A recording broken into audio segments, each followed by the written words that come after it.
I've had the luxury of doing three things that I love in my life. First is I was an athlete growing up. I fell in love with the sport of basketball from 12 years old. And before Annie, because Annie's my real first love, but the first love was basketball. It got to transition. I took that athletic spirit and I transitioned it to fitness. So I became a personal trainer when I was 21 and fell in love with fitness. And today I've got to pivot and transition that to business. So in the last 20 years, I've been a trainer. I'm taking all the knowledge I've learned as an athlete, as a trainer, and now as a business owner, and cater our message to working professionals like yourself. So I'm excited to present this information that we have today. Who am I? Mindy gave me a great intro, but I have 4 hats that I wear in my life. I'm a husband. I'm a father of 4-year-old twins now, 4-year-old twins. I went from 0 kids at 38 to 2 kids. Now I'm 42. I'm also a business owner, but I'm also an athlete. So those are the 4 roles that I play in my life that I'm very clear with, and that's where I'm at. Who is this guy? Who knows this guy? So here's the deal. I have needs. I need participation, okay? And I know a handful of people that I can call out if I don't get the participation that I need. I have needs, okay? Are we clear? Say clear. Thank you. Who is this person? LeBron James, okay? So here's the trick, guys. Today we're gonna talk about corporate athletes, okay? LeBron is my example. We know LeBron because he is a world-class professional basketball player. What LeBron also is a billion-dollar brand. LeBron is a business, okay? He's the first or the fastest billionaire athlete there ever has been. So the corporate athlete, more athletes like LeBron are acting like business people. So I'm telling you guys, more business people like us need to start acting more like athletes, okay? Raise your hand if you would love more peak performance in your workplace, in your life. Raise your hand. Raise your hand if you would like more energy in your life. You know, how would you like as much energy as you have at your 8 a.m. meeting at 8 p.m. at night for your kids? How great would that feel? Boom, yeah, thank you. See, I'm getting participation, this is good. So let me introduce to you the corporate athlete. Adopt the mentality, the habits, the traits, the deadlines, the pressure that an elite athlete does. Translate that to your life so that you can achieve peak performance in the workplace and work-life balance. Because, like she said in the intro, a fit body is a game changer, not only in the workplace, but for your life. So what is the corporate athlete's kryptonite? I'm talking Superman. It's stress. Stress is the kryptonite to all of us working professionals in our life. And it's a slow one. This is like the dramatic thing. I piece it together. But 80% of people feel some type of stress at the workplace at some point. So 8 out of 10 people in this room are probably a little bit stressed out right now, and for great reason. We have deadlines, we have inflation, we have competition, we have kids at home, we want to try to have some fun at some point in our life. Like, there's so much going on. Like, the casual person is very overstimulated and very overwhelmed. So stress is going to be there.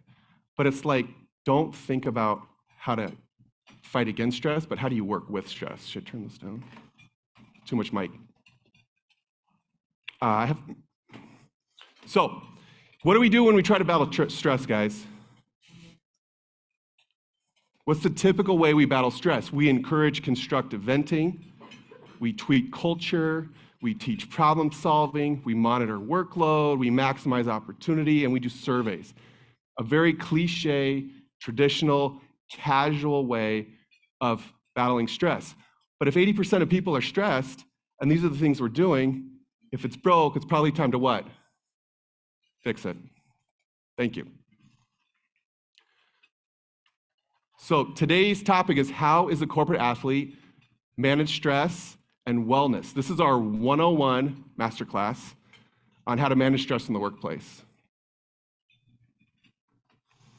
So here's the agenda, guys. I want some participation about what does stress mean to you. I'm going to throw you out some stats to disturb and intrigue you.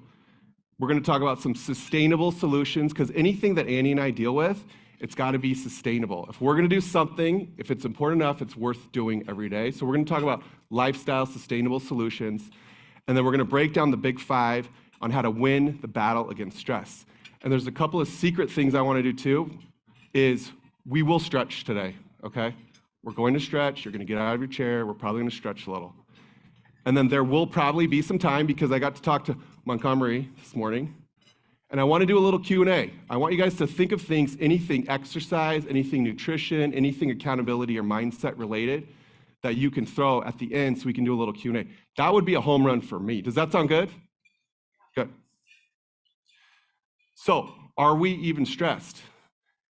What would be the best part of being stress-free? When you have a great day, what's the best part of being stress-free? Anyone? Relaxed. Yeah, absolutely. Focus. Focus is huge. Focus is huge. What's the best part of a stress-free day, guys? When you got a great day and you're stress-free, what's the best part? Energy. Thank you. Attitude. Thank you. This is legit. I don't know. I don't want to say it. I want you guys to say it. What else? Anything else? Productive. Happiness. Protect the health, protect the happiness. Thank you. It's great. So we've been in the fitness industry a long time. 10 years ago, people would walk into our gym, and the number one goal they had was weight loss. 10 years ago. Everybody wanted to know and they need to lose weight. Legit. 5 years ago, people would come in and they would say, I know what I need to do. I just need help doing it. I need accountability. That was the number one thing people said 5 years ago. For the last 2 years, since the pandemic, what do you think the number one thing people say they need help with when they come into our gym? I already said it a lot. What? 40, what'd I say? Yeah, man, stress, man, stress. Stress.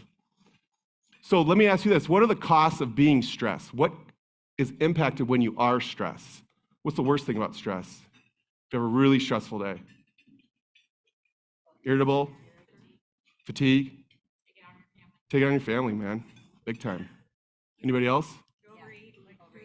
Yeah, you cope. Like overeating, coping with it. Alcohol. What's that? Yeah, absolutely. Absolutely. So the state of America's workplace is total cost of obesity for employers is $13 billion per year. That's a big number with a B.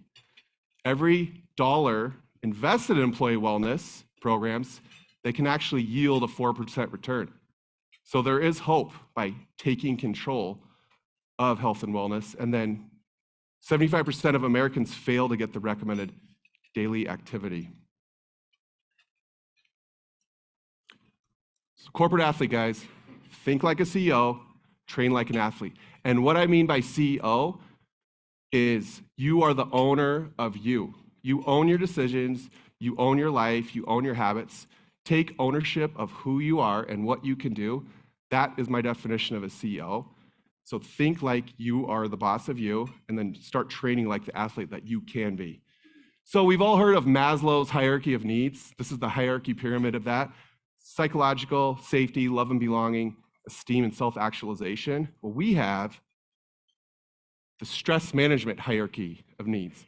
So this is the protein of our presentation. This is what we are going to tackle: movement, food, hydration, sleep, and mindset. These are the big 5. These 5 things are what the most successful clients that we have do the best at. So we're going to break down each topic, and I'm going to present to you a problem with each, a solution with each, and an application with each. Because I want this to be sustainable, I want it to be practical, I want it to be usable.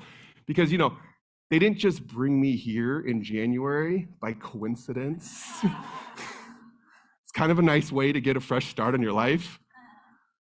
So let's do it. First big idea is movement. Truth bomb, we sit too much and we move too little. So how do we work with it versus against it?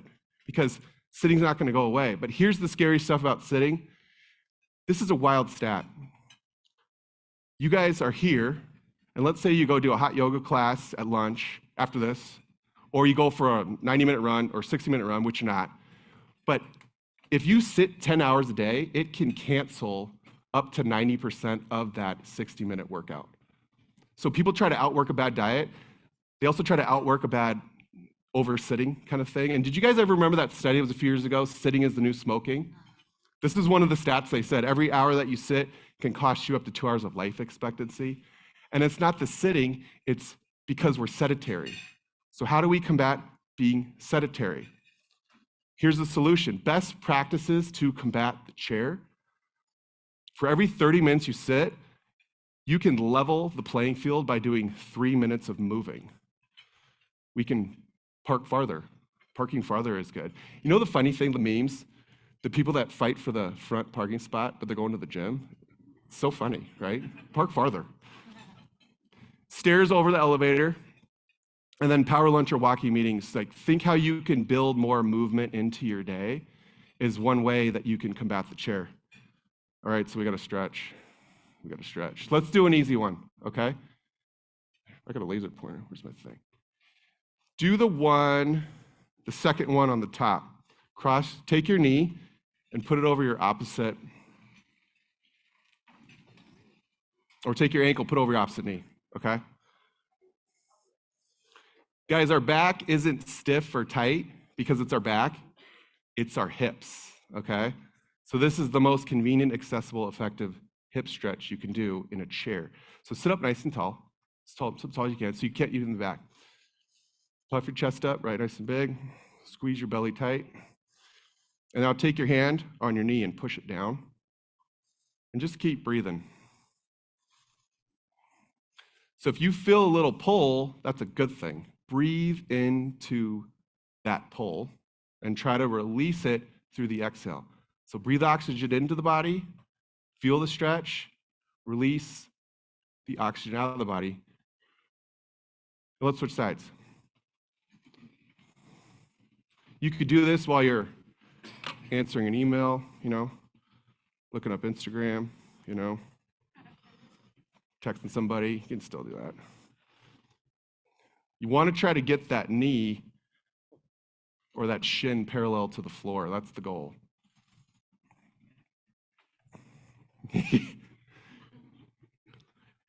But don't worry, guys. If the tighter you are, the more opportunity you have to get flexible, okay? So it's not actually a bad thing. Everything could be positive. So we just did about almost 2 minutes of stretching. So we just need 1 more minute so we can cancel out that 30 minutes, okay? So simple stuff like that. This is our infographic. We actually have a video tutorial that walks you through each of these stretches that I'm happy to send with you guys as a follow-up. But little stuff like that goes a really, really long way to fighting the chair. Big idea number 2, food is fuel. Americans view food, their perception of food is in 2 ways. People look at food as convenience and as pleasure, okay? That's the 2 ways. Corporate athlete, we adopt a 3rd way of viewing food.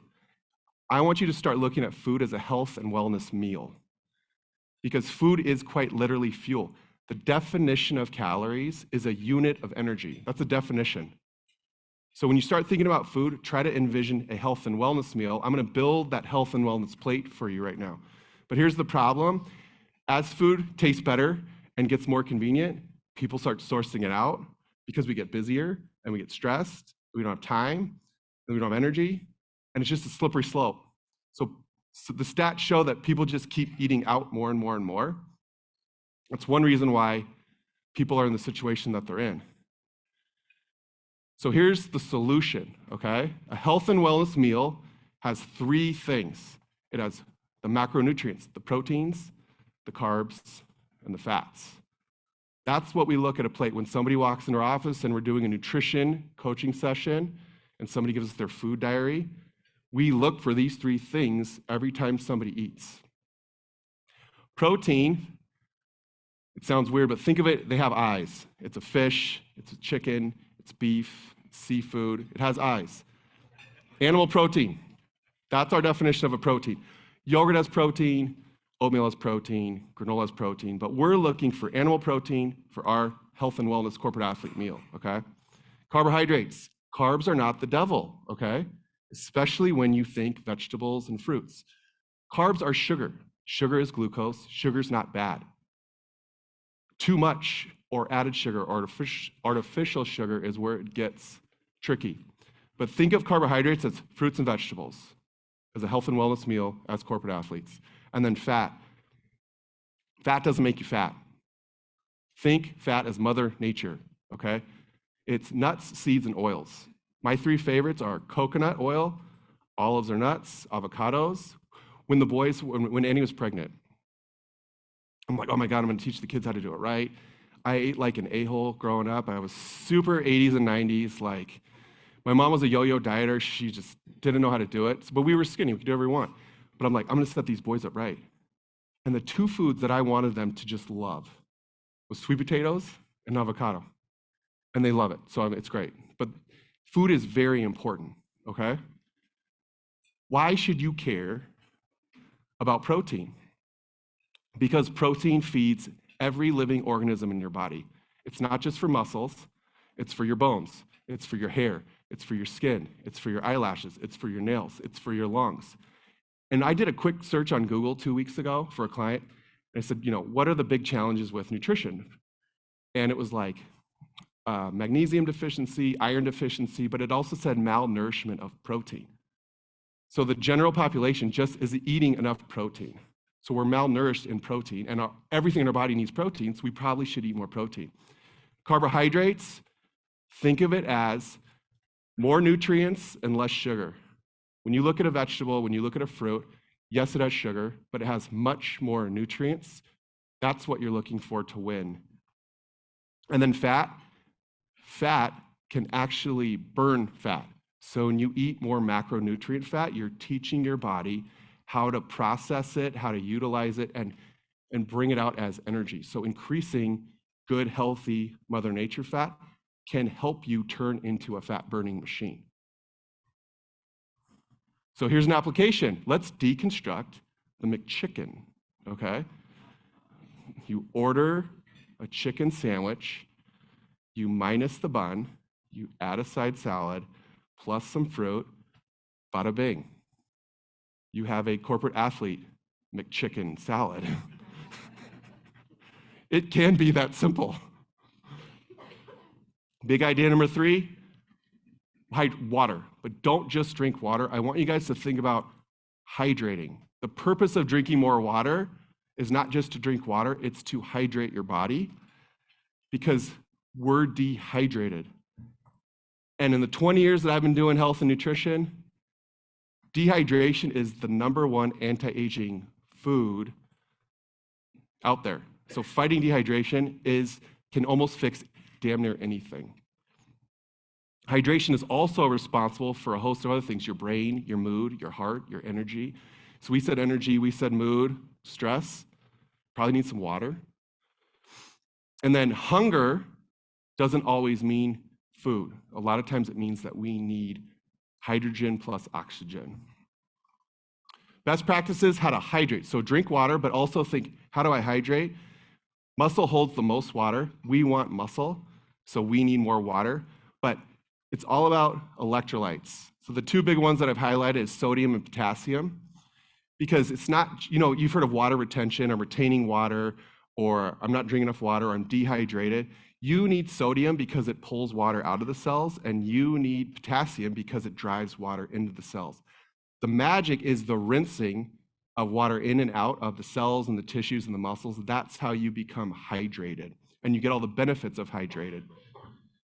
And then people always ask me, what's the starting point? What should I start drinking to know what my target is? 50 to 70% of your body weight is a great starting point to have as a target daily to hit water goals. Next big idea is sleep. Who here Raise your hand. Who has trouble with sleep? Because I do. I'm raising my hand. If I had to pick one of these, sleep's the kryptonite. So sleep. So here's the big idea with sleep. The cost of sleep is big. It's steep. 115 million people are regularly sleep deprived, $411 billion in lost productivity, because 1.2 million working days are lost per year because of lack of sleep. And then mental health, the big buzzword these days, right? Insomnia is a core component or core symptom in depression, because 90% of people, as far as the medically depression disorder, is reported some type of insomnia related. So we need to sleep. Sleep's really important.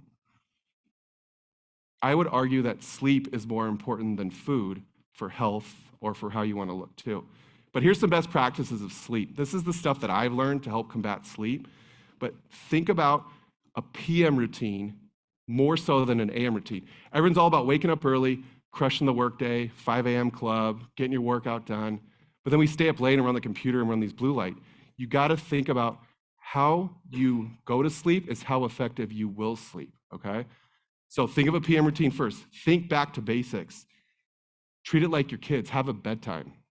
It's not almost about the wake up time, it's about the bedtime. So whenever you have to wake up, you really have to prioritize, when do I need to start going to sleep? And then a big one, you need to battle the light. There's this term circadian rhythm. It's a sensitivity to your light in their eye, and it plays a huge proponent in sleep, in mood, in serotonin and melatonin, the hormones that help you go to sleep and stay healthy and stress-free or less stressed. So the good light is the sunlight.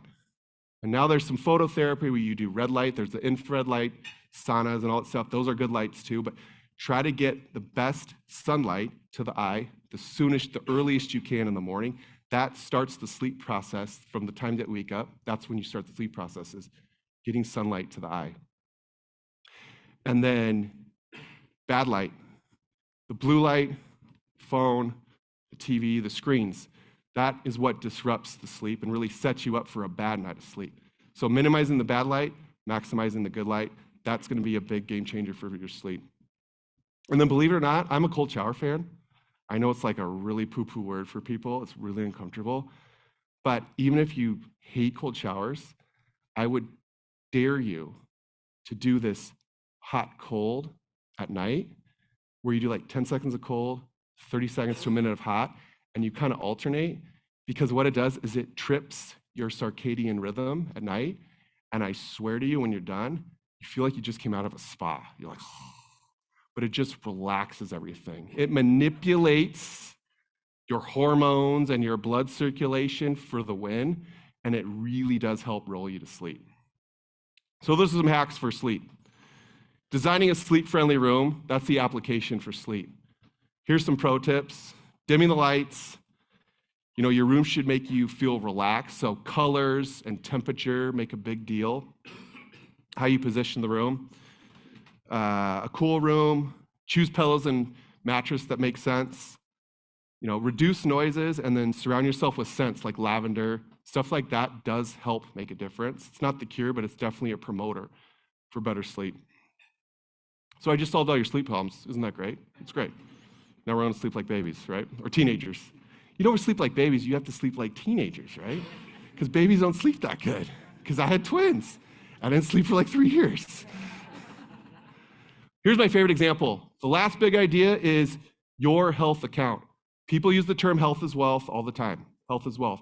But I like to dig into it and give you a little bit more of a conceptual idea. First though, health is really wealth. Because wealthy people look at interest and they understand the difference between positive interest and negative interest. Investments versus debt. Metabolism in your body is just like interest. People that have that 12, 10% or less body fat is somebody that's making like 20, 30% return on their money. When money makes more money, metabolism burns calories for you, okay? It works conceptually the same physically as it does financially. Counting your pennies is like counting your calories in a good or bad way. Debt is like being overweight. Being rich is like being ripped. You can have multiple streams of income. We all know that. There's also multiple modes of fitness. You can run, you can lift weights, you can do yoga. There's multiple modes of fitness, just like multiple modes of income.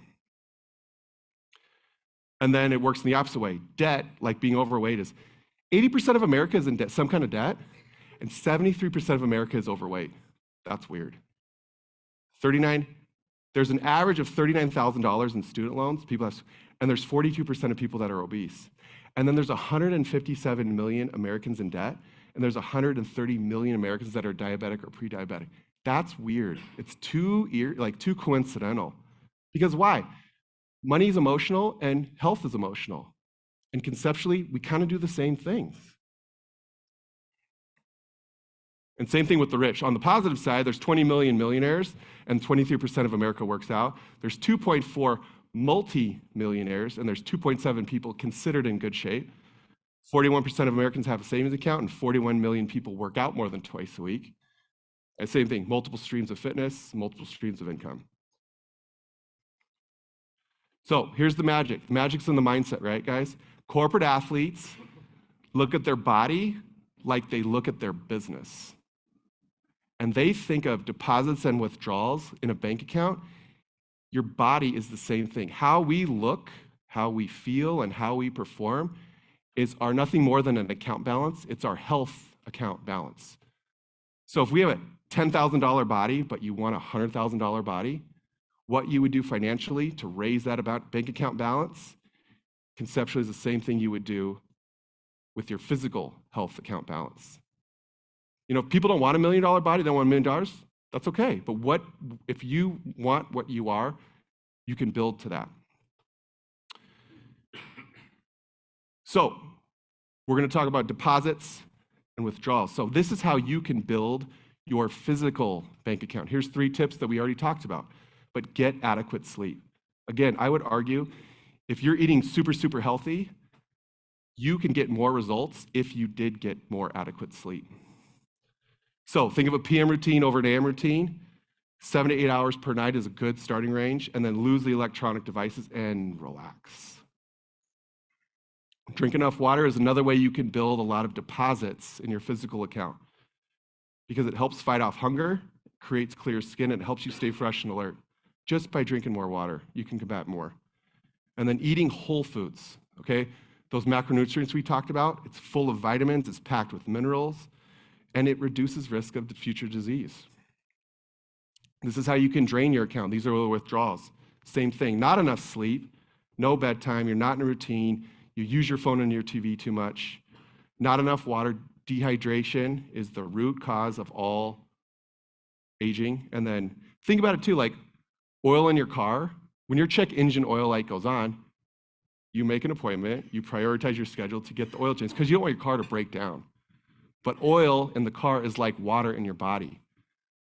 If we're thirsty, the check engine oil light is on. So we're already dehydrated. So you staying on top of the water is like staying on top of the oil in the car. Not real foods, it messes with hunger cravings. We can't trust our hunger cravings because we need nutrients. Even though we're eating enough calories, we're not eating enough nutrients. So the hunger is off, so we can't trust our hunger cravings. And then we're viewing food as convenience and pleasure in the moment versus a health and wellness meal.